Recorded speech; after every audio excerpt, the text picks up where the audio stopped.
Let's face it, running your own interior design business can feel overwhelming. But guess what? You don't have to do it alone. I am so excited to introduce a brand new way to get the support you need. One-on-one mentorship with me, Laura Thornton, your interior design bestie. In just one focused hour, we'll dive into whatever you need most, whether that's pricing strategies, client management, presentations, attracting clients, building up a repeat business, or just getting out of the hamster wheel. You'll get clarity, strategy, and expert advice based on my 28 years of running a thriving business and over the last decade, a seven-figure design firm. This is your chance to get real answers to the questions you've been dying to ask from someone who's actually been there and is currently still walking the walk. Book your session as you need it. There are no strings attached. You'll walk away with personalized, actionable advice that you can implement right away. One-on-one, 1-hour sessions as you need it.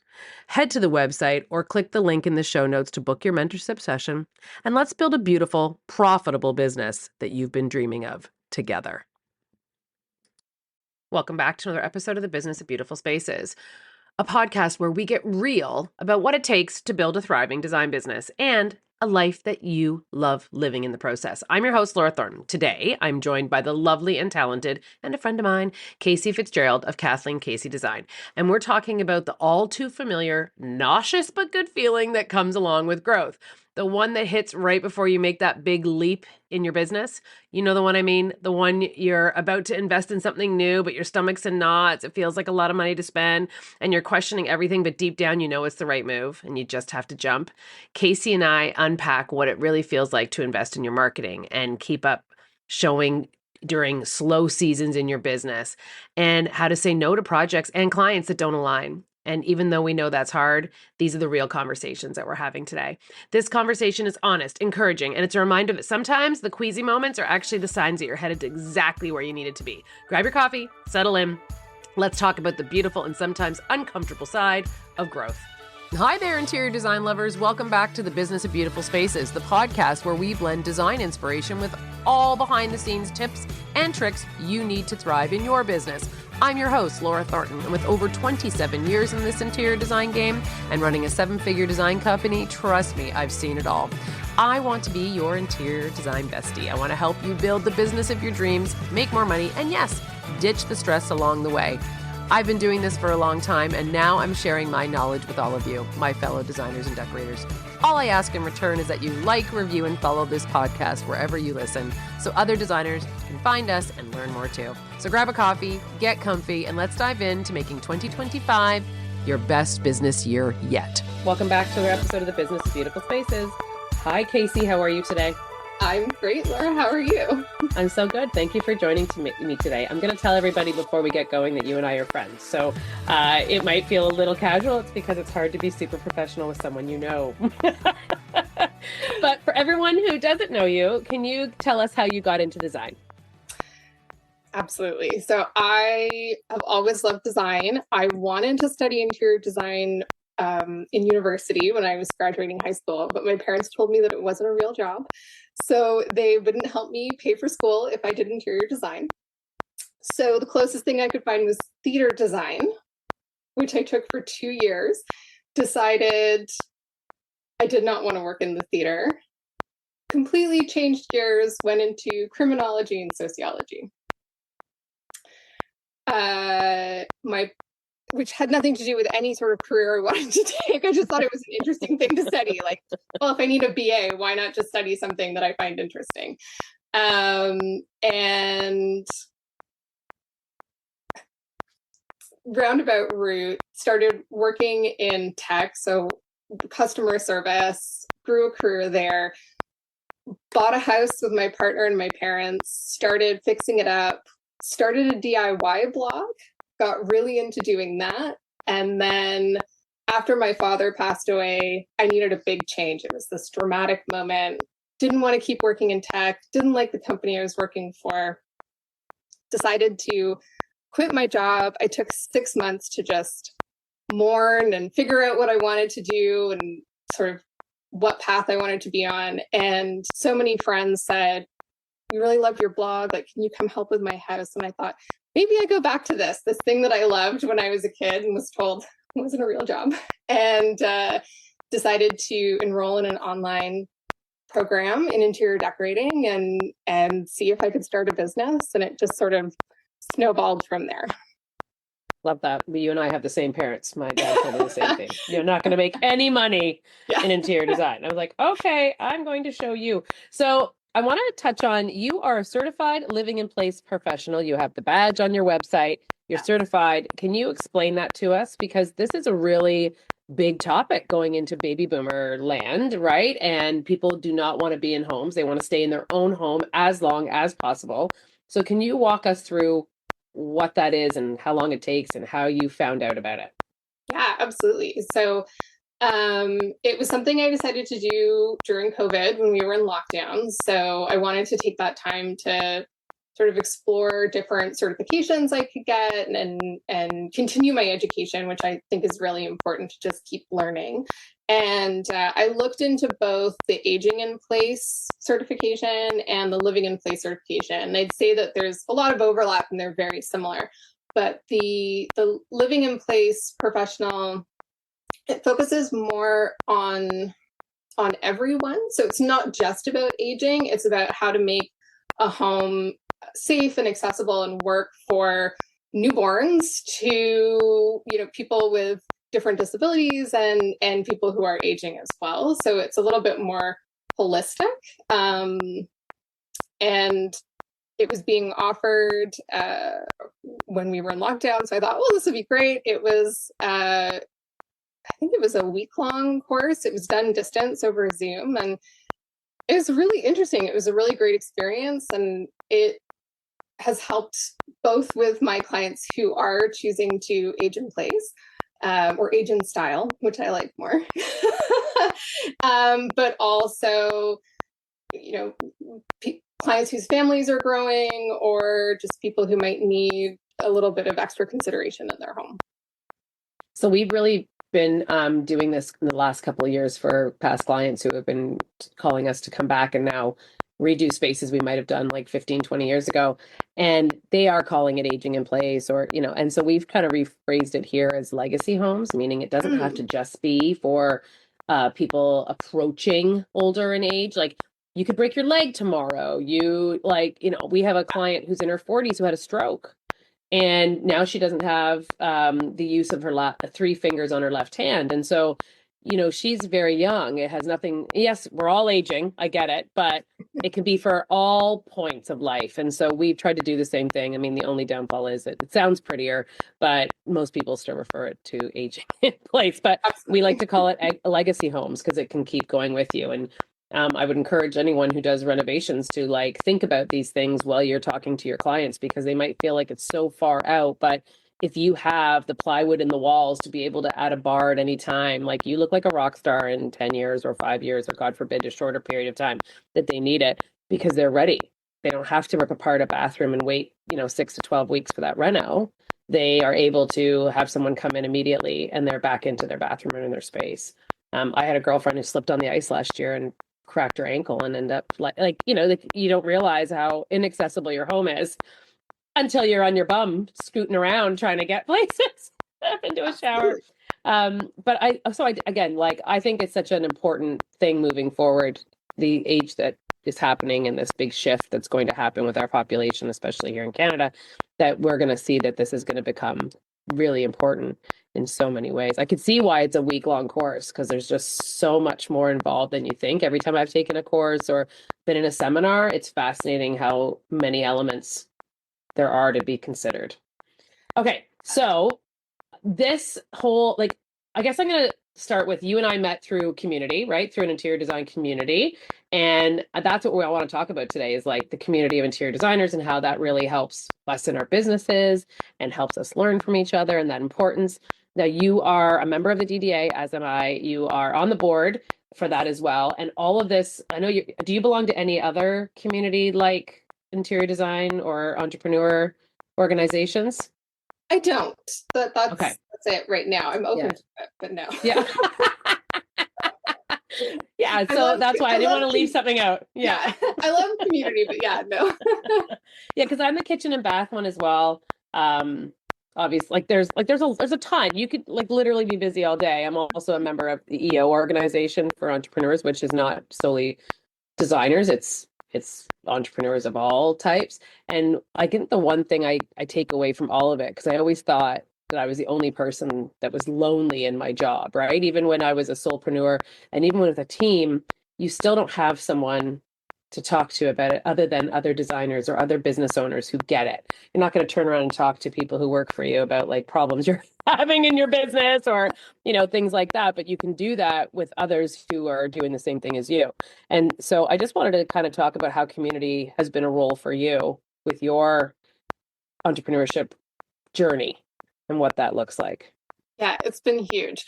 I mean, so because design is a second career for me, so coming from tech, none of my colleagues there were able to give me any advice on how to run a business. And it's a very different type of business and very different type of, even the bookkeeping is different. So I didn't have a lot of resources that I could pull from my own experience, my own life. So trying to find people who knew what they were doing, who could help give me guidance was really incredible.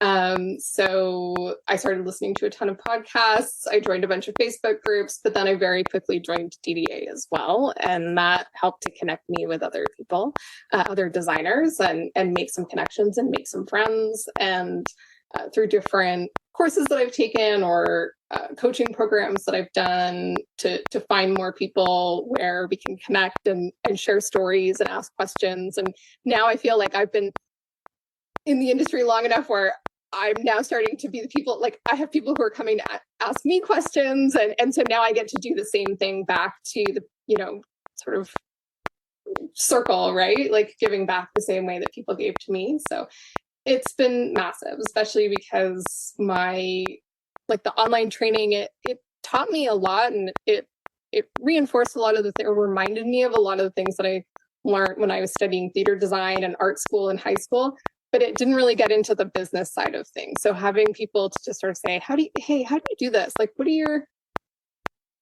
drawings look like? Like, how much detail do you include in that? And having people who are willing to share and help and that value that collaboration over competition has been incredibly helpful. It's so interesting that you just said that too, that it's full circle for you, because that's how this started. I was getting a lot of younger people following me on Instagram and then asking me how I did things. And like I always say, like it would be so nice to drink 40 coffees a day with all the coffee. Like I got so many invitations to have a coffee. And I was like, how brave are you? First of all, I applaud anyone who seeks that. Second of all, what a world that the new designers are coming up in, where they're getting all this information from people who have walked the walk, done it. They've built I'm going on to 30 years. Like how is that possible? Like, and I've done it from being like super part, like full time when I was being paid by somebody else. Then I went super part time, and then you kind of go gangbusters when your kids get older and great. But like all the avenues of things and trying and doing and figuring it all out, they get to skip all of that if they invest in their business or if they join the communities or if they ask the questions. Like how wonderful and like amazing it is to have podcasts and to have like the ability to just like click a button, take a course, and you get to learn 20 years of somebody else's journey in 5 or 6 weeks. So, and again, it's not to say it's right or wrong, but if someone's done all of it in the past and tried out all the different things, and you get to capture that in the cost of one course at university or one course at college, I'm always so like enamored that I think to myself, God, what could I have done? What could I have done if I had had all that knowledge? But you can't go back. You can only move forward. But I mean, you and I remember sitting with you at High Point in a showroom. This is the week we really like connected, right? I knew you as a bubble in a community over COVID. Right. You were in your box and I was in my box on a Zoom call, and we would see each other like a Brady Bunch intro. And if you're too young to know what the Brady Bunch is, oh, shame on you. So you and I were sitting in a showroom with Jocelyn. There was 3 of us sitting, and we started talking about how we price things because we were sitting on these fabulous sofas. And I don't remember which showroom it was. I can remember the sofa. There's a lot of showrooms, and we all started just sharing about how we charge and what we do. And I think we sat there because they've served cocktails, let's be clear. Sat there for probably over an hour Mm-hmm. right after walking and just like debriefed on how we all do things and like what that looks like and learning from each other. And that's the power that I felt like we needed to discuss, because you sit at your desk by yourself all day and you think what you're doing is great, and it is, I'm sure. But if you found out from someone like Casey and someone like myself or someone like Jocelyn who's been doing it for a long time, this is what we're doing, you're doing it a little bit different, you're doing it a little bit different, then you can start to see how you can start to build out a little differently. So that's what I feel like happens once you get into a community of other like-minded people or designers, or you start to hang out together, or you start to feed off each other. And I feel like there's so much value in that you can't trade. And so you and I've had that kind of conversation multiple times where like something's happening in our businesses and what do you think about this or what do you think about that? And we'll just say, well, I've tried this, like experience share. I've tried this, like take it or leave it, give it a go, see what happens. I feel like those are the kinds of conversations that really you can't trade. Absolutely. Don't know where I'm going with that. I'm just yapping, but I also found I love that people are, so I don't know if you experienced this when you were starting, if you tried to have those conversations, but there was a lot of, I felt like there was a lot of gatekeeping, you know. Yes. And I like that people are more open now. I think that it makes us all look better. So if we're all charging, you know, not the same, but like, you know, following sort of similar processes, or at least charging for the same types of things, if we're all trying to source from trade vendors, like it makes us all look more professional, and it makes the whole industry look better. So yeah, I am a notorious oversharer. If you ask me something, I will give you everything. Like, I am not a gatekeeper because I'm not worried. Like, I don't know if that's just overconfidence or if that's just my nature, but I will always share. If you called me up and said, hey, anyone you can recommend? Sure. And then I'll tell you all the things you need to do to work with them correctly. Like, I will give you, make sure you are, you know, do. This person, they'll do it for you. They'll, you know, you don't have to micromanage them. This person to get, you know, like I will give you everything because I want you to succeed and I want everybody to make, you know, their businesses bigger and better for the future. But yeah, it is something where, I don't know, you're right. Like I remember going to what used to be IDEX, which is now Neocon, and no one would talk to you. mm-hmm. I'm like, so glad I came. So glad I'm here. It's not fun. This is not good at all. So, I mean, thankfully those days are over, but I'm sure there's still maybe that world for others, but I'm thankful that it's not for us. You also were a student of the Profit Academy for Interior Designers, very first, which I was like very happy and thrilled.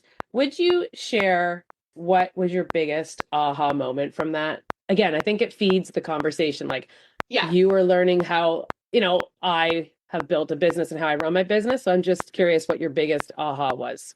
Yeah. You may not have had one, and you're not going to break me if you don't. No.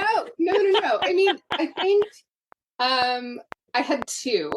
So I think I'm like you in this way. Like I love the numbers in business. Like I used to sort of joke, like I feel like I'm almost better at the business part than the design part sometimes. Because I do love keeping track of metrics and numbers and sort of seeing where things are at. So my first aha was like, oh, I actually am doing a lot of the same things as Laura when it comes to knowing my numbers and looking at things. So that was really nice, sort of that internal validation, which was sort of, I think, at the beginning of the course, sort of those like foundational things. Yeah. and then as we move into sort of understanding how, because you share how you charge in your business, that was another big aha where I saw a lot of opportunities of things that I wasn't doing, of things that I hadn't quite figured out in my own business, or parts of how I was charging or how I was presenting my fees that I didn't really love and I didn't feel like they worked, but I didn't know what the alternative was. So it was so nice to be able to see how someone else is doing it, who's obviously worked in the industry and knows what they're doing. But also just to see the opportunities of how I could improve things in my own business and how I could make changes and customize it and also communicate it to clients because it being a change, and it's made a big difference. So I've sort of adopted that now and with my proposals moving forward, and it's been fantastic. Awesome. Love that. Do you know what's funny? Like when you were just saying you were good with your numbers, I wasn't for a long time. I just thought like, if I was making $5,000 at the end of each month, great, good for me. But it wasn't like I was not responsible. I was not fiscally responsible. I just thought that was a great sounding number, and it was not. This is going back a very long time ago.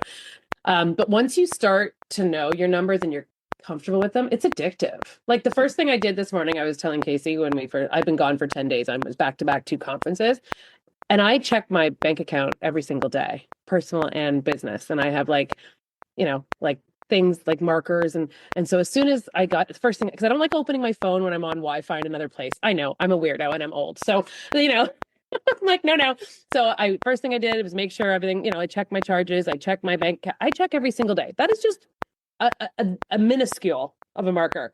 Then you go down the rabbit hole of the invoices, the QuickBooks, the data, then everybody hands in their September hours. Like it is a lot of metrics. There's a lot of analytics in our business. And why I'm saying this is we belong, why we're talking about this is community and how that's important. I belong to an accountability group that we meet once a month, and no one else in my accountability group is interior design related. And that's on purpose. That's by design.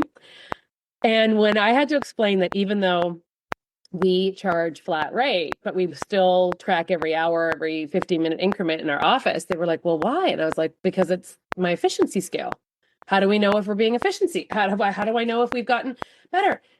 Everybody who has nothing to do with interior design now logs their hours in my accountability group, because they now see that as an analytic that they can use to get data on their efficiency. And it was like an aha moment for them too, sitting at the table, where I was like, I've had many aha moments from them, so I don't want to make it sound like it's just me, but when I was trying to explain why I still do it, it didn't alleviate the ability to not do it. It's an analytic that is so important to our business and so important to how we become more efficient. And what I think about efficiency gains are for you to keep. So, it's something where, how do you know if you're doing better? How do you know how to track? How do you know? Anyway, I could go down this rabbit hole forever. But the one thing I want to ask you about, and this is off script, is have you introduced AI to your business at all? A little bit. Yeah. So I've used ChatGPT to an extent to just mostly with like tough emails. Like, how do I say this nicely? Yeah. Professional and cheerful, and not like I'm angry at you. But like it's those sort of, my clients being in it, like they're doing something they should, how do I phrase it? So I've used ChatGPT for that, and then edited it dramatically so that it sounds more like me, but to at least get that ball rolling. So I've done that. But I'd say there's only one thing that I use regularly, and it's actually a calendaring tool. So I don't know if I have ADHD. I have a feeling I do. Like, it's never been diagnosed or anything. It's in my family. I have a lot of the markers. But prioritization is something that has always been really hard for me. I'm a procrastinator by nature, and I get very overwhelmed if I have a lot of tasks that I have to get done, and prioritizing them is something I've always struggled with. And I use a calendar tool where I do have to go in and put all of the tasks in, and how long I think they're going to take, and when they have to be done by, and what their prioritization scale is, and it will automatically schedule it. But unlike any other to-do app, where if it doesn't get done, it just sits in overdue in another bucket, it will just change the calendar. So it will automatically reschedule it to the next day, and it'll work around my appointment. So I don't have to do any of that myself. I can just look at the calendar and see what it's telling me to do and just tick those items off, which has been a huge time saver for me. Will you share what that's called? It's called, yeah, absolutely. It's called Motion, and it's like, oh, yeah. And it there's like very few apps or programs that I cannot live without, and that's one of them. That's wild. I love that. I also will share with you that at one of the seminars this week, a gentleman came and was talking about the traits of entrepreneurs, and over 60% of entrepreneurs have ADHD. Just like, okay. Also, here's another shocker. 40% end up with alcohol abuse or substance abuse. And I was like, oh. And then it was the end of the day and they opened the doors to cocktail hour. I'm like, this was an epic fail. Like, everybody's like, beeline for the bar. I'm like, well, maybe that number's higher. But 60% ADHD. Isn't that wild? And that was a hot topic at the cocktail hour. Not the substance abuse, just the Yeah, I will. Okay, so then can I share my other I love it. Yes. Because it's like, because if there's anybody else who, because I'll also agree with you about time tracking. It's so important, and being able to see how you spent your time, how long a project actually took, and it helps with estimating. I try to go back and me too. It helps with estimating future projects as well, and see sort of what tasks took me longer and where I can find efficiencies. Again, the stat. But I am terrible at time tracking. And I know that you write everything down. I'll lose that piece of paper. I'll have 18 different pieces of paper. And I tried all of the apps where you have to start and stop the timer, except then, it'd be like the next day. It's like, hey, your timer's still going. Not helpful. So I started using an app, and it's called Time. Okay. But it runs in the background on your computer. It's not connected to the internet, so it doesn't go. No one can access it. It's completely private to your computer, but it tracks everything that you do. So all I have to do is go in at the end of the day, and I can see, oh, I spent this much time in Google Chrome looking at these websites. Right, I was sourcing for this, and I spent this much time in the drawing program. Right, that was for this project. I was doing those drawings. And so I'm just assigning time to projects, and it's keeping track of when I started and stopped. That's awesome. Which has been a game changer as well. So that's awesome. Also, if anyone else has that, emails of, hey, your timer's still running from 46 hours ago, I highly recommend. That's awesome. Well, I will also share, while we're on this topic, this little nugget, which I'm going to show you how now you and I are facing each other, but for anyone who's not watching us, it snaps onto the back of my phone. And it's this little disky piece, and it's called a Plaud, Plaud. And it's this little device that I originally bought for using during meetings. So I'm going to take it out of this little sleeve. It's like an old school, it almost looks like anyone who had a BlackBerry back in the day. It's like your BlackBerry sheath, so it's this thin. It's as thin as like a credit. Oh, now see the light turned on? I hit record. So now I'm recording. So you can hit this button at any time and it records. And so it keeps track. So let's say I'm in a meeting and, I'm talking to a new client, or we're on a 2-hour consultation, and I used to have to carry a pad of paper and write everything down and be getting these notes. Well, now I just hit this and we talk the whole time, and I don't have to take notes, and then it automatically transcribes it all. So you can also take note of time, right? Like walking in, I'm going in, and then it knows when you come out, and it tells you how long. It will know how long you've been doing things because I tell it, not because it's keeping time. But if I'm in the car and I'm listening to a podcast, and now I'm like, oh my God, I would like to make a note or say, hey, no. Every time I talk to the car, it gets it wrong. The car and I want to punch it. So this, I can record little short notes, meetings, the whole nine, and then it goes in and it transcribes it. So this was a little tool that I've started using, and it's been a game changer. So if anyone also is into that, this could be another little nugget that allows you to keep track just with your voice, because you can record your whole day technically. What's that? I need one. I know. And I'm a gadget gal. Even though I'm not techie, I do like a gadget. And so I knew that if I had to get into my phone, if I'd forgotten during the meeting to hit record on an app, I will never pick up my phone to do it because I find it so rude. I will never be like, oh, excuse me, and now I'm going to record you. I would never do it. Where now I've got my phone in my back pocket. All I have to do is press this button and it automatically starts recording.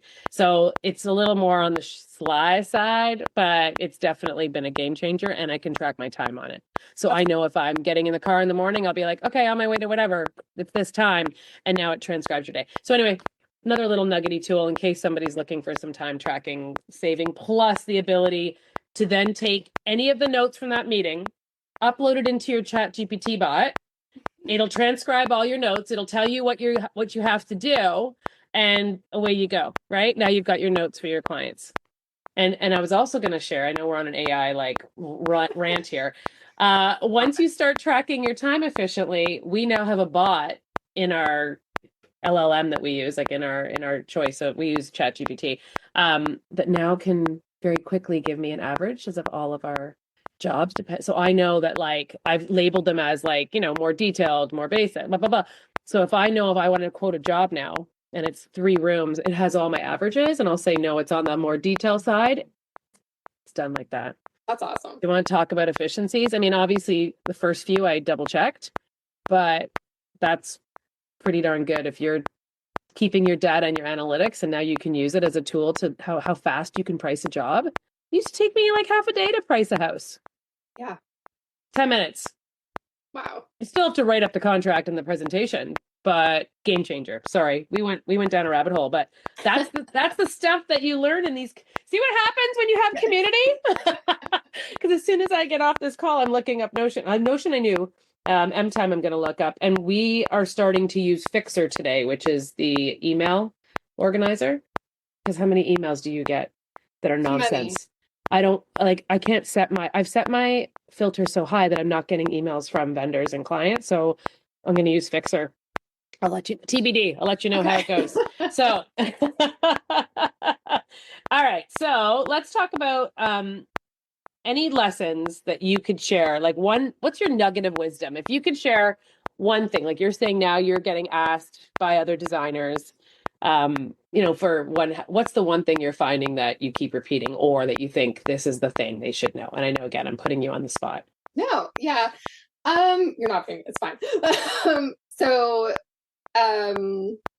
When I decided to start the business, I still had to make an income.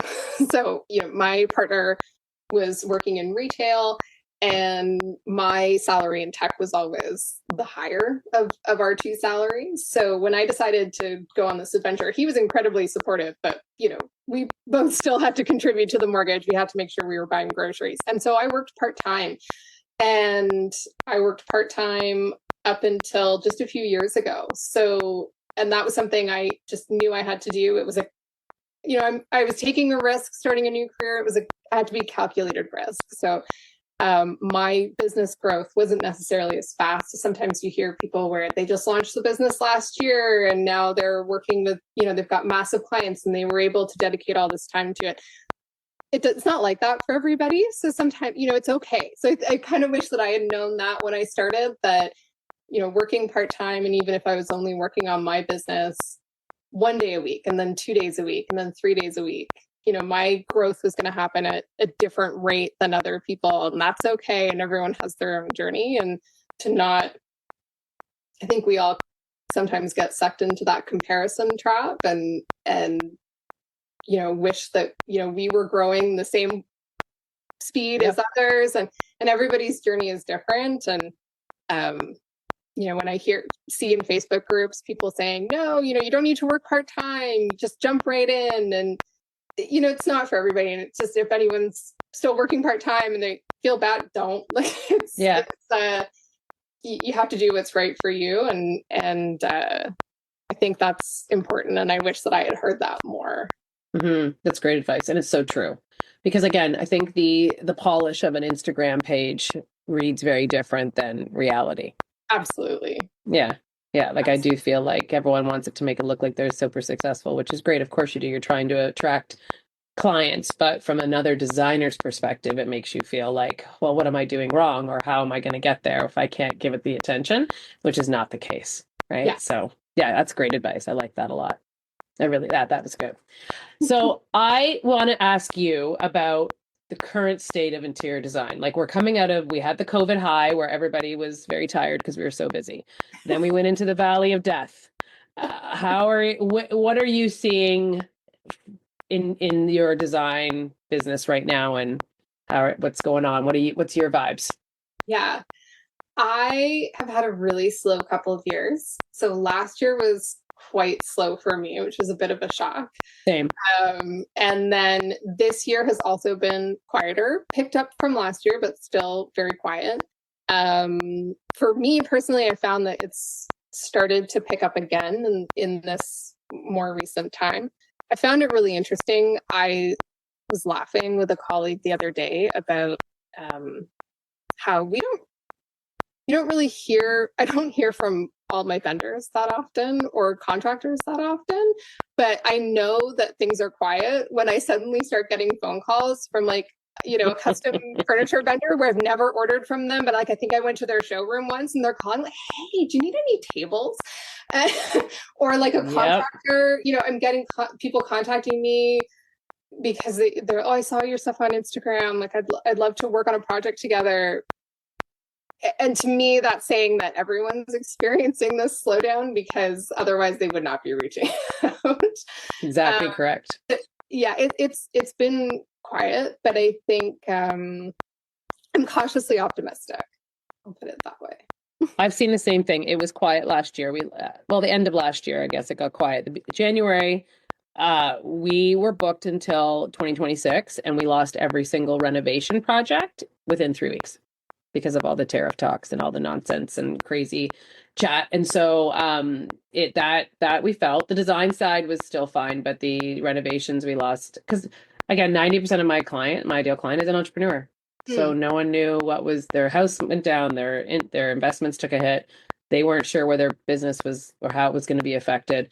So everybody just pumped the brakes.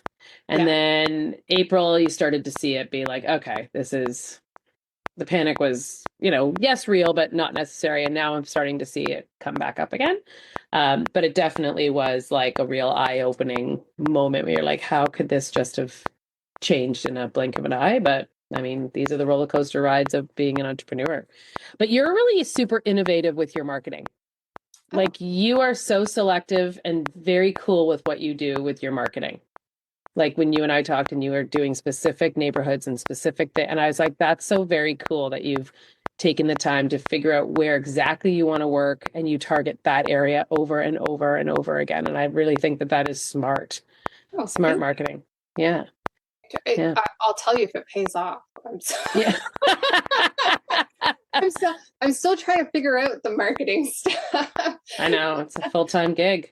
Yeah. We just got into now because again, like how many more things have you get told you have to do this and you have to, but the one thing I know is that at some point you have to pay for marketing. It's a given. And so now it's not cheap, and we have embraced really early the AI. So we are paying for SEO has always been the thing at Google, but now we are paying for the GEO, AEO. So we're trying to get ahead of that train.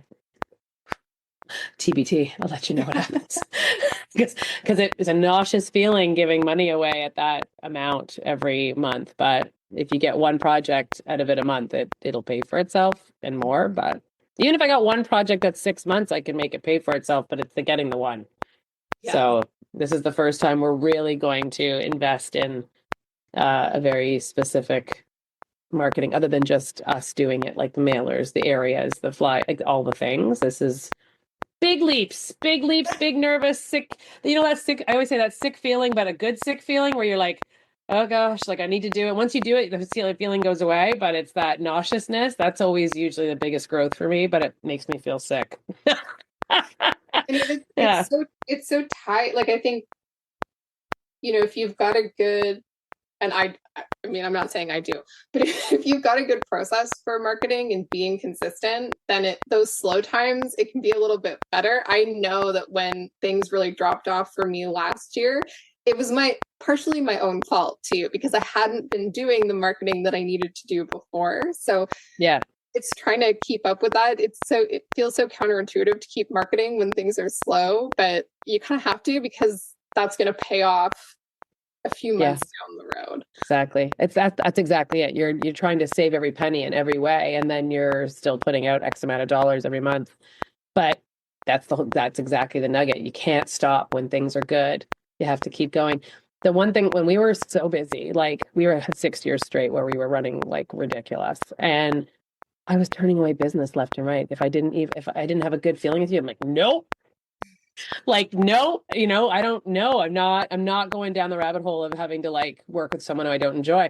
And now you'd be like, well, I'd work at like that's, like you, now you're like, well, But I found the more I said no to people, the more they wanted us.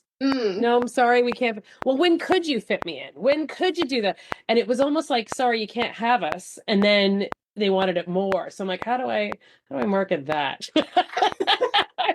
You can't have us. Like, that's not really a great marketing scheme, but like that feeling where people were getting told they couldn't have it, they wanted it more. I'm like, I got to bottle that somehow. Anyway, I'm ranting.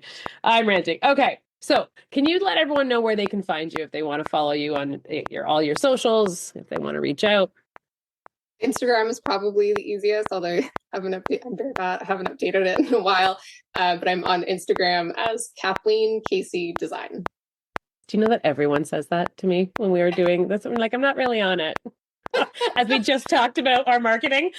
Yeah, I know. I'm terrible. I focus more on my website, which is KathleenCaseyDesign.com. I focus more on that and SEO. Next year will be an Instagram year. Smart. This is where your tech pays off. Yes. Thank you for joining me today. I appreciate it. Thank you for having me. It was fun.